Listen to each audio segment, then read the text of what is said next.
মুখের রুচি নেই, কোনো কিছুতেই স্বাদ পাচ্ছ না, খুব মনে চাচ্ছে আত্মা ভরে এক প্লেট ভাত খেতে, মেসে থাকো, প্রবাসে থাকো অথবা বাসা বাড়িতে, এটা হবে তোমাদের জন্য পারফেক্ট একটা রুচির ওষুধ।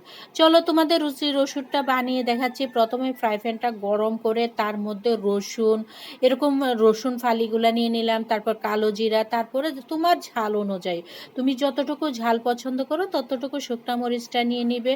আর রসুন তো জানোই তোমার শরীরের জন্য, আমাদের শরীরের জন্য কত উপকারী। আর কালো জিরার কথা নাইবা বললাম, যেটা হাদিসে এসেছে, আমাদের নবী যে খুব পছন্দ করেন, 99 রোগের ওষুধ হচ্ছে এই কালো জিরা।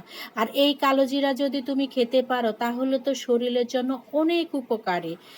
এটাকে আমি পাটার মধ্যে সুন্দর করে মিহি করে বেটে নিলাম। পাটার ভর্তা খেতে আমার কাছে অনেক ভালো লাগে। আর আপনারা যদি চান তাহলে এটাকে ঠান্ডা করে ব্লেন্ডার জারেও কিন্তু এটা ভর্তা করে নিতে পারেন। ব্যাস হয়ে গেল সুস্বাদু একটা রুচির ওষুধ। আর যেদিন এই ভর্তাটা বানাবে সেদিন একটু ভাতের পরিমাণটা একটু বেশি করে রান্না করবে। যেমন ঘ্রাণ তেমন সুস্বাদু। একটুস করে ভর্তা নিয়ে খেয়ে ফেলে তো এক প্লেট ভর্তা, দেখবে রুচি